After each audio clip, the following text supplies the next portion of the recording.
नमस्कार, रिवर 24 के ताज़ा तरीन अंक के साथ मैं शैलेंद्र। सबसे पहले प्रमुख खबरें। किडनी ट्रांसप्लांट के नाम पर 56 लाख हड़पने वाले आरोपी को पुलिस ने किया गिरफ्तार। निजी एम्बुलेंस संचालकों के बीच जमकर हुई हाथापाई। बैकुंठपुर पुलिस ने शराब तस्करी के मामले में 90 लीटर शराब सहित मोबाइल व घटना में प्रयुक्त वाहन किया जब्त। ऑटो पार्ट्स दुकान में पड़ा छापा। महिंद्रा के नकली पार्ट्स बरामद और हनुमान जन्मोत्सव पर श्रद्धालुओं का लगा तांता। चिरौला मंदिर में सुबह 5 बजे से ही लगी लंबी कतारें। इन खबरों सहित अन्य खबरें विस्तार से। रीवा शहर से ठगी का एक सनसनीखेज मामला सामने आया है, जहां किडनी ट्रांसप्लांट कराने के नाम पर एक व्यक्ति से 56 लाख रुपए ठग लिए गए। रीवा शहर से एक सनसनीखेज ठगी का मामला सामने आया है, जहां किडनी ट्रांसप्लांट कराने के नाम पर एक व्यक्ति से 56 लाख रुपए की बड़ी रकम हड़प ली गई। थाना सिटी कोतवाली पुलिस ने त्वरित कार्रवाई करते हुए आरोपी को हरदा जिला से गिरफ्तार कर लिया है।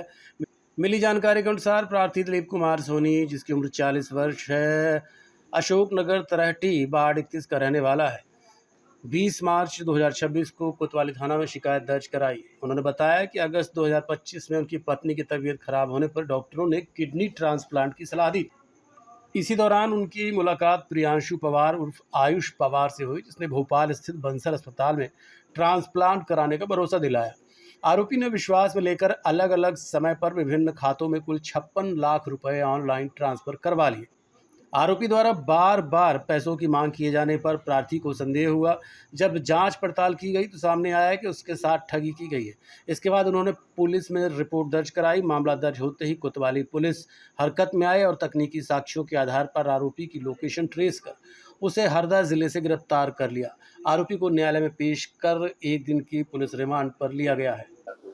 अभी हमको एक हफ्ते पूर्व जो है दिलीप कुमार सोनी, जो सराफा बाजार में वो उनका निवास थे, उनकी मैन्युफैक्चरिंग की दुकान है ज्वेलरी की। उनके द्वारा थाने में आकर रिपोर्ट की गई कि उनकी जो पत्नी है, उनके किडनी जो है, दोनों किडनी खराब है। इस एवज में वो अपने पत्नी की किडनी के लिए इधर उधर अस्पतालों में चक्कर लगा के और किडनी की व्यवस्था में लगे हुए थे।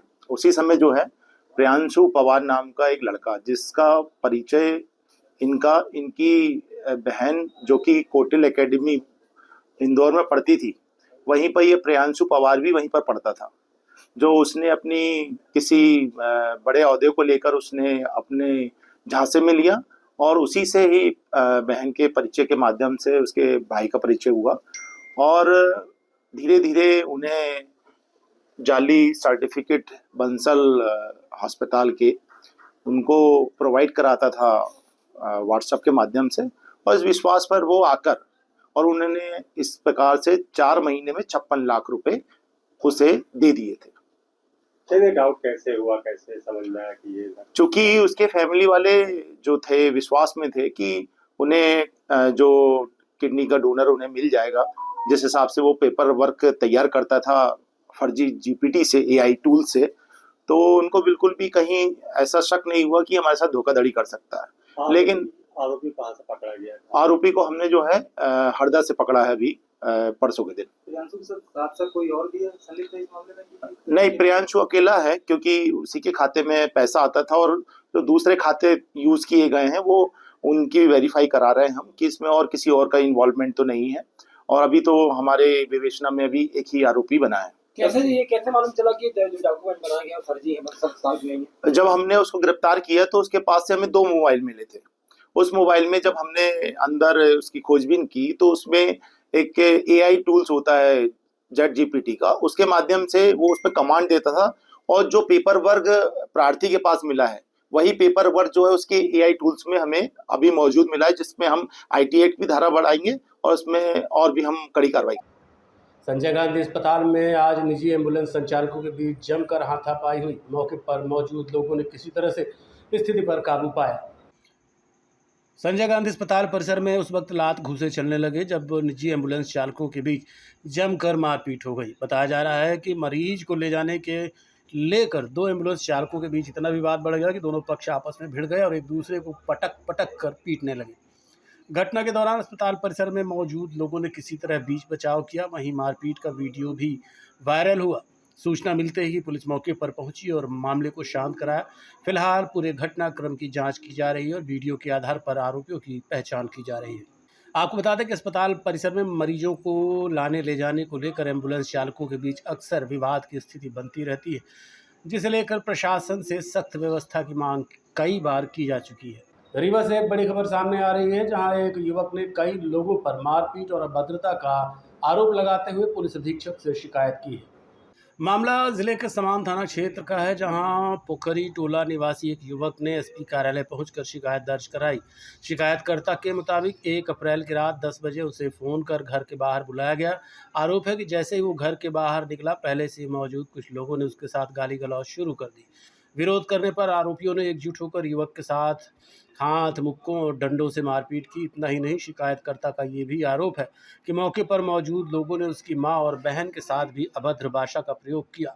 शोर शराबा सुनकर जब परिजन बाहर आए तो आरोपियों ने युवक को जबरन खींचकर अपने घर ले जाने की कोशिश की। घटना के बाद पीड़ित ने पुलिस अधीक्षक से पूरे मामले में सख्त कार्रवाई की मांग की है। मेरे भाई को फ़ोन लगा के बुलाए हैं, मुबारक के लड़के, हामिद नाम है, दाऊद नाम है और जानी नाम है। ये गया बात करने के लिए तो इसको मारने लगे हैं, मेरे भाई को, हसनैन अंसारी को। और ये मेरे को फ़ोन लगाया तो मैं गया तो मेरे सर में डंडा मार दिया है असलम। फिर मेरे भैया लोग आए हैं, बहन लोग आए हैं, तो उनके सारे भाई असलम, जानी, अख्तर, दाऊद, हामिद और उनकी 3 बहू मिलके मेरे भैया के सर में डंडा मार दिए हैं, माँ के यहाँ पे डंडा मारे हैं और बहन के यहाँ पे डंडा मार दिए हैं। किसको लेकर विवाद था? विवाद हम लोग का कुछ भी नहीं था, विवाद उनका किसी और मैटर से था, किसी और लोग से था। और उनको ये लगा कि मेरा भाई उन लोग को भगा रहा, तो इसको फ़ोन लगा के बुलाए थे पूछने के लिए। तो ये बोला कि मैं उनको जानता ही नहीं हूँ, तो इसको मारने लगे। कहाँ की घटना है ये? पोखरी टोला। कब की घटना है? 10 बजे रात की। मामले की शिकायत आप लोगों ने थाने दर्ज कराई है? समान थाने में शिकायत दर्ज की है, लेकिन वहाँ हम लोग की रिपोर्ट ही सही से नहीं लिखा गया। जो हम लोग को मारे उनका नाम ही वहाँ दर्ज नहीं हुआ है, नाबालिगों का नाम बस लिख दिए हैं, वहाँ बस हो गया। मेरे बच्चे को खाना खाए बैठा रहा, फ़ोन लगा के बुलाया तो ये बाहर निकल गया। तो पता पाए कोई हमें पता बताया कि उसको मार रहा, तो हम लोग सब लोग दौड़े, तो पहले इनको मारे, फिर अशरफ को पहले मारे, फिर इसके बाद हुसनैन को मारे, फिर हसनैन को मारे, फिर मेरे गौसिया को मारे, फिर अनुमा बानो को मारे, साकरुन्नेसा को मारे, हमको सब लोग मारे हैं। और उसका लड़का कपड़ा फाड़ दिया, हमारा मंगलसूत्र नोच लिया, हमको बच्चों को देखने लगे बेहोश रहे, हमको होश नहीं, चप्पल जूता हमारा सब कहाँ गया हमको नहीं पता। हमको इंसाफ मिले, हमको बस सामान खाना से इंसाफ नहीं मिलता। मारने वाले कौन है? अशरफ है, जानी है और बस 8 भाई है। हमारे भाई को असलम है, बहुत सारे भाई है, 8 भाई है। हमको गोलू है, हम नाम नहीं जानते, बच्चों लोग जानते हैं, माई बाप बहुत इनसे उनकी रही, उनकी बीवी रही, सब लोग रहे। क्या नाम है आपका? बैकुंठपुर पुलिस ने शराब तस्करी के मामले में 90 लीटर देशी शराब, 3 नग मोबाइल व घटना में प्रयुक्त स्कॉर्पियो वाहन जब्त किया है। खमरिया में अवैध शराब बिक्री की सूचना पर पुलिस द्वारा रेड कार्रवाई की गई, जिसमें आरोपी रवि सिंह बघेल, जिसकी उम्र 18 साल है, को थाना बैकुंठपुर रीवा पुलिस ने बिक्री करने हेतु घर के बगल में खेत में रखी 10 प्लास्टिक की बोरियों में कुल 90 लीटर देशी शराब के साथ गिरफ्तार किया। पूछताछ करने पर राघवेंद्र सिंह के साथ मिलकर शराब खरीदने रायपुर का चुलियान जाना व सस्ते रेट पर बिक्री करना बताया गया है, जिसमें आरोपी अतुल तिवारी, पिता अशोक तिवारी, उम्र 33 वर्ष, निवासी नौढ़िया, थाना जमोड़ी, जिला सीधी, हाल मुकाम मनगामा बस्ती, और दूसरा आरोपी राघवेंद्र सिंह, पिता नरेश सिंह, उम्र 35 वर्ष, निवासी ग्राम माड़ो, थाना बैकुंठपुर को गिरफ्तार किया है। तस्करी में प्रयुक्त स्कॉर्पियो वाहन को भी बरामद किया है। पुलिस के मुख्य विरुद्ध सूचना तंत्र व त्वरित कार्रवाई के परिणाम स्वरूप शराब की अवैध तस्करी के विरुद्ध कार्रवाई में सफलता प्राप्त हुई है। मामले में 90 लीटर देशी शराब, 3 नग मोबाइल व घटना में प्रयुक्त स्कॉर्पियो वाहन, जिनकी कुल कीमत 15 लाख रुपए बताई जा रही है। वहीं एक अन्य मामले में पुलिस महानिरीक्षक रीवा द्वारा चलाए जा रहे ऑपरेशन प्रहार 2 के तहत गोविंदगढ़ थाना पुलिस ने बड़ी कार्रवाई करते हुए प्रतिबंधित नशीली कप सिरप के सप्लायर को गिरफ्तार कर जेल भेज दिया है।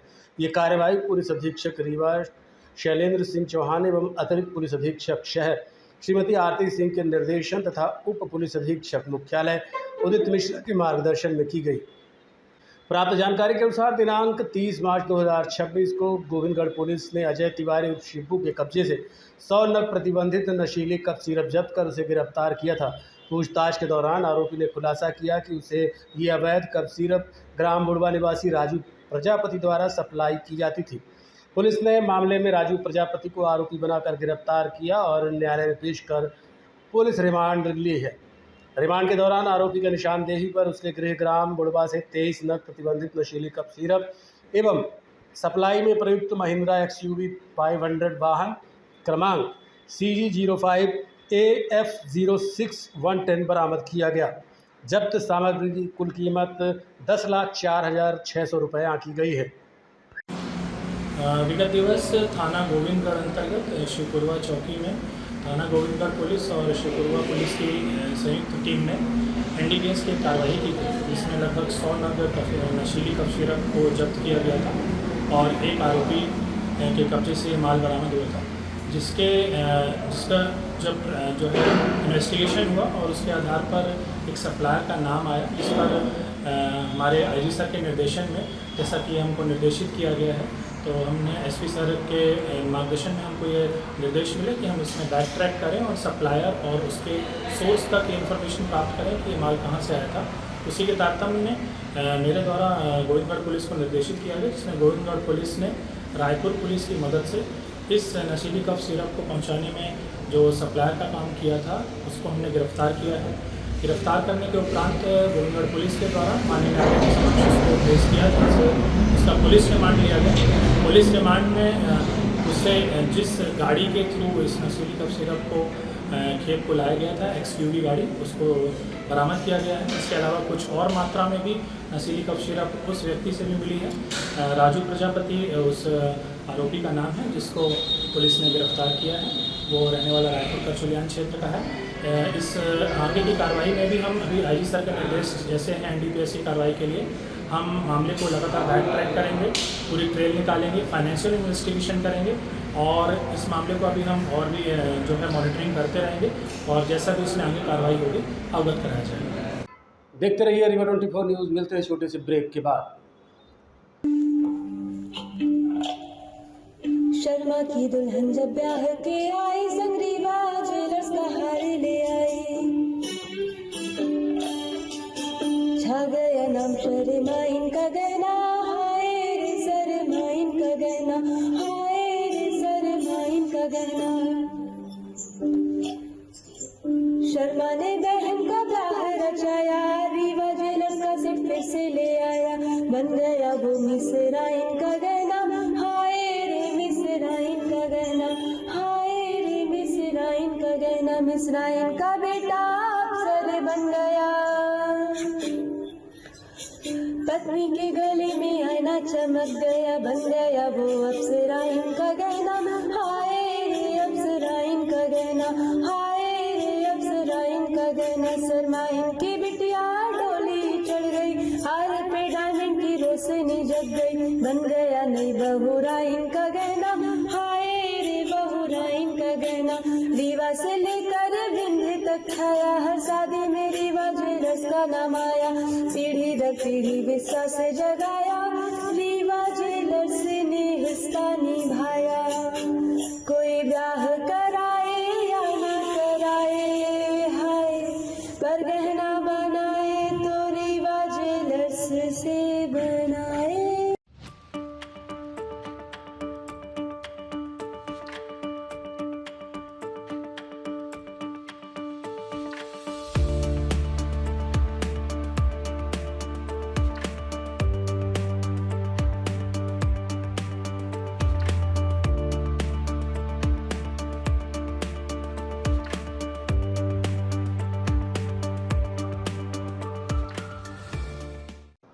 मध्य प्रदेश युवा कांग्रेस अध्यक्ष यश घनघोरिया ने प्रेस वार्ता आयोजित कर जनहित से जुड़े कई अहम मुद्दों को उठाते हुए केंद्र और राज्य सरकार की नीतियों पर सवाल खड़े किए हैं। मध्य प्रदेश युवा कांग्रेस अध्यक्ष यश घनघोरिया ने प्रेस वार्ता आयोजित कर जनहित से जुड़े कई अहम मुद्दों उठाते हुए केंद्र और राज्य सरकार की नीतियों पर सवाल खड़े किए। प्रेस वार्ता के दौरान उन्होंने भारत और संयुक्त राज्य अमेरिका के बीच प्रस्तावित ट्रेड डील को लेकर चिंता जाहिर की। उन्होंने कहा कि ऐसे अंतर्राष्ट्रीय समझौते पूरी पारदर्शिता और व्यापक चर्चा के साथ होने चाहिए। बिना पर्याप्त सुरक्षा उपायों के किए गए समझौते छोटे व्यापारियों, किसानों और युवाओं के रोजगार पर नकारात्मक असर डाल सकते हैं। उन्होंने सरकार से मांग की है कि किसी भी डील से पहले सभी वर्गों में संवाद कर देश हित में प्राथमिकता दी जाए। उन्होंने एप्स्टीन फाइल को लेकर भी सवाल उठाए। जो ट्रेड डील विगत 4 महीनों से लंबित रहती है और रातों रात उसको फाइनल किया जाता है, तो कहीं ना कहीं मैं ये समझता हूँ जब प्रधानमंत्री का नाम एप्स्टीन फाइल में आता है तो प्रधानमंत्री हमारे देश की जनता का, हमारे किसान भाइयों के स्वाभिमान का सौदा डोनाल्ड ट्रंप के सामने करते हैं। और ये जो ट्रेड डील से होने वाला जो नुकसान है वो मुख्य रूप से हमारे देश की खेती को और किसानी को ख़त्म करने का काम करेगा। मैं ये समझता हूँ जब विदेशी मक्का और विदेशी चीज़ें हमारे बाज़ार में आएंगी तब आप समझ सकते हैं जब माटी मोल रेट में वो बिकेंगी। भारत के उत्पादन में 18% टैक्स इस डील में लगाया गया है और अमेरिकी उत्पादन में 0% टैक्स लगाया गया है। और 500 बिलियन की डील का जबरन एक नीति बना के अमेरिका ने हमारे ऊपर थोपने का प्रयास किया है और पहली बार इतिहास में ऐसा हुआ है। प्रधानमंत्री पहले भी दूसरे दलों के रहे हैं लेकिन कभी किसी ने देश के किसानों का सौदा नहीं किया। प्रधानमंत्री नरेंद्र मोदी ने हमारे देश के किसान भाइयों का हित किया, हमारे युवा भाइयों का हित किया है, जिसको लेके युवक कांग्रेस के साथियों ने दिल्ली में संसद को घेरने का भी काम किया था। अब इसी कड़ी में हम सभी साथी ज़िलेवार एक बड़ा प्रदर्शन आयोजित कर रहे हैं। आने वाली 13 तारीख को हम सभी साथी जबलपुर में कलेक्ट्रेट का घेराव का कार्यक्रम कर रहे हैं और जब तक ये निकम्मी निष्ठुर सरकार जाग नहीं जाती, जब तक ये यूएस ट्रेड डील वापस नहीं हो जाती, यूथ कांग्रेस सड़कों पे अपनी इस लड़ाई को जारी रखेगी। सारे ज़िलों में क्रमबद्ध तरीके से अपनी इस लड़ाई को लड़ने का काम करेगी। हम जन अधिकार न्याय यात्रा भी निकालेंगे, जनता के बीच में भी इन तमाम मुद्दों को लेकर जाएंगे और यदि हमें सत्याग्रह करना पड़ता तो हम सत्याग्रह आंदोलन पर भी बैठेंगे जब तक यूएस ट्रेड डील को वापस नहीं लिया जाता। शहर के पुराने बस स्टैंड में ऑटो पार्ट्स की दुकान में आज छापा मारा गया, जहां महिंद्रा के नकली पार्ट्स बरामद हुए हैं। रीवा शहर के पुराने बस स्टैंड क्षेत्र स्थित 5 ऑटो पार्ट्स दुकानों पर गुरुवार रात पुलिस और महिंद्रा एंड महिंद्रा कंपनी के अधिकारियों द्वारा संयुक्त रूप से छापा मारा गया। छापेमारी के दौरान बड़ी मात्रा में महिंद्रा कंपनी के नाम से बेचे जा रहे नकली ऑटो पार्ट्स बरामद किए गए। इस कार्रवाई से स्थानीय ऑटो पार्ट्स व्यापारियों में खलबली मच गई है। सूत्रों के अनुसार शहर में महिंद्रा एंड महिंद्रा के नकली पार्ट्स की बिक्री की शिकायतें काफ़ी समय से आ रही थी। कंपनी की शिकायत पर पुलिस ने तुरंत कार्रवाई करते हुए छापा मारा। छापेमारी वाली दुकानों में Aaradhya auto parts, Rakesh auto parts सहित अन्य दुकानें शामिल हैं। ये सर कई दुकानें हैं रीवा में जो अभी कार्रवाई चल रही है और 1-2 दुकान पे अभी माल काफ़ी मात्रा में मिला। 2-4 दुकान और हैं जिन पे अभी चेकिंग चल रही है। वो पूरा आपको जैसे हो जाएगा पूरी आपको जानकारी दे दी जाएगी। किस कंपनी का माल है? महिंद्रा एंड महिंद्रा कंपनी का पार्ट है जो गाड़ियों में लगते हैं, महिंद्रा के उनके पार्ट है। नकली बेच रहे हैं ये लोग, नकली बेच रहे हैं। जी कंपनी को अपना नकली बेच रहे हैं। अब सर इनके पास तो ऐसा कोई जीएसटी वाला रसीद या ऐसा कुछ ओरिजिनल का रसीद तो मिला नहीं है। जो भी मिला सब नकली ही है इनके। मैं दिल्ली से हूँ सर।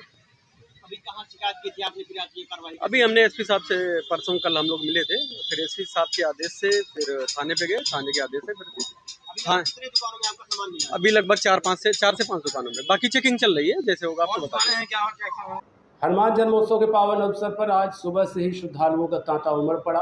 चिरहुला मंदिर के साथ जिले भर में हनुमान भक्ति में डूबे नजर आए। हनुमान जयंती के पावन अवसर पर चैत्र मास की पूर्णिमा के दिन शहर के हनुमान मंदिरों में सुबह से ही श्रद्धालुओं की भारी भीड़ उमड़ पड़ी। सुबह 10 बजे तक मंदिर परिसर और आसपास के क्षेत्रों में आस्था का सैलाब देखने को मिला, जहां हजारों की संख्या में भक्त दर्शन के लिए कतारों में खड़े नजर आए। आज मंदिर में 1 से 1.5 लाख श्रद्धालुओं के दर्शन करने का अनुमान है। रात तक ये संख्या अनुमानित आंकड़े से ज़्यादा पहुंच सकती है। तड़के भोर से ही मंदिर के कपाट खुलते ही पूजा अर्चना का सिलसिला शुरू हो गया। श्रद्धालु हाथों में नारियल, फूलमाला और प्रसाद लेकर जय श्री राम और जय बजरंगबली के जय घोष के साथ दर्शनों के लिए पहुंचे। मंदिर में विशेष रूप से सिंदूर, चमेली का तेल और लड्डू अर्पित करने की परंपरा के चलते प्रसाद की दुकानों पर भी अच्छी खासी भीड़ देखी जा रही है। चिरहुला मंदिर प्रबंधन समिति द्वारा हनुमान जयंती के अवसर पर विशेष पूजा, हनुमान चालीसा पाठ और सुंदरकांड का आयोजन कराया जा रहा है। सुबह की विशेष आरती में बड़ी संख्या में श्रद्धालु शामिल हुए। मंदिर परिसर में भजन कीर्तन का दौर लगातार जारी है, जिससे पूरा वातावरण भक्तिमय बना हुआ है। मंदिरों की मान्यता को लेकर श्रद्धालुओं में विशेष आस्था देखने को मिलती है। मान्यता है कि यहाँ हनुमान जी की दरबार लगती है, जहाँ भक्त अपनी समस्याएं लेकर आते हैं और उनकी मनोकामनाएं पूर्ण होती है। यही कारण है कि हनुमान जयंती के दिन यहाँ दूर दराज के गाँवों और अन्य ज़िलों से भी बड़ी संख्या में लोग पहुँचते हैं। हनुमान जयंती है और आज का दिन बहुत बड़ा दिन है। आज पूरी दुनिया हनुमान जयंती मना रही है और कलयुग के राजा हैं हमारे हनुमान जी। और आज सुबह 4 बजे चिरहुलानाथ का हम लोगों ने पट खोला। 11 ब्राह्मणों द्वारा महाअभिषेक कराया गया चिरहुलानाथ स्वामी जी का। उसके बाद सुबह 6 बजे हम लोगों ने महाआरती की हनुमान जी। अब हम लोगों ने प्रसाद चढ़ाना कंटिन्यू चालू किया है 4:30। कैसा आज रहेगा पूरा दिन? आज का दिन तो भक्तों से बिल्कुल भरा रहेगा पूरा मंदिर आज, क्योंकि आज का दिन तो अब हनुमान जयंती है। क्या नाम है और क्या? मेरा नाम निशांत तिवारी, टोनी महाराज। सुंदरकांड का गुरु नाम है। शाम को 7 बजे सुंदरकांड है और लेडीजों को भजन है। अभी क्या कार्यक्रम आयोजित हो रहे हैं? ये भंडारा चला रहे हैं, कन्या भोजन के लाके भंडारा कर रहे हैं। भंडारा में भी तमाम भक्तों का तांता लगा हुआ है, दूर दूर से लोग आए हुए हैं। वो हनुमान जी जानते हैं, हम नहीं जानते। हम किसी को पहचानते भी नहीं है, हनुमान जी पहचानते हैं। जिनको वो बुलाते हैं वही आते हैं। कब से ये आयोजन कर रहे हैं आप? ये जब उन्होंने लागू कर दिया कि आज से चालू करना कर दिया। कब मंदिर का निर्माण हुआ और कब से? 2 साल हुए हैं मंदिर का निर्माण हुए। लगातार भंडारा चल रहा है। क्या नाम है आपका? ये हनुमान जयंती के अवसर पर सभी भक्तगण यहाँ कलेक्ट्रेट परिसर के बगल में जो हनुमान जी स्वामी हैं उनका जन्मोत्सव मना रहे हैं। इसी तात्पर्य में सब लोग हनुमान चालीसा व सुंदरकांड का पाठ का आयोजन किया गया है। आज पूरे देश में हर जगह लोग बड़े हर्ष उल्लास से हनुमान जयंती मना रहे हैं, लेकिन सरकार है कि सरकार को कोई सुधि नहीं है। अभी मैं किसी धर्म हो किसी उसका विरोध नहीं करता, लेकिन ये इतना बड़ा पर्व है, सरकार को चाहिए कि इसमें अवकाश घोषित करे, जिससे लोग पूरे मन से और हनुमान जयंती का उत्सव मना सकें। कार्यक्रम के विषय में तो जो यहाँ के पुजारी हैं नरेंद्र जी वो बताएंगे, लेकिन हनुमान जयंती के अलावा भी जो भंडारे यहाँ होते रहते हैं और पड़ोस में होने के नाते मैं जो देखता रहता हूँ, यहाँ के भंडारे का एक अलग महत्व है। और वो महत्व ये है कि अन्य भंडारे में आपको आमंत्रित करना पड़ता है, लोगों को बुलाना पड़ता है। इस भंडारे का मैंने ये ज़रूर देखा है पिछले 1-2 साल से जो कार्यक्रम चल रहा है कि भंडारा आहूत हो जाता है और सड़क चलते इतने लोग इकट्ठे होते हैं कि भंडारा करने वाले का तो कम पड़ सकता है। वैसे वो हनुमान जी की कृपा से वो भी कम नहीं होता है, पर वो कम हो सकता है, जनता कम नहीं हो सकती। पब्लिक का लगातार यहाँ तो वो जो अतिथि देवो भव का बिना तिथि बताए जो आमंत्रित हो जाए उस तरीके के ये भंडारा। और ख़ास करके आज तो हनुमान जयंती है, हनुमान जी की विशेष कृपा है इस स्थान पर, तो इसलिए मुझे लगता है कि ये बहुत बढ़िया है और लोग इसका आनंद लें और भगवत प्रसाद पाएँ। हमारा अनुरोध है कि आप सब भी जो आए हुए हैं सब लोग भंडारा या तो लिए होंगे और नहीं प्रसाद पा करके ही यहाँ से जाएं, ऐसी हमारी प्रार्थना है। आज के अंक में इतना ही। देखते रहिए रीवा 24 न्यूज़। नमस्कार।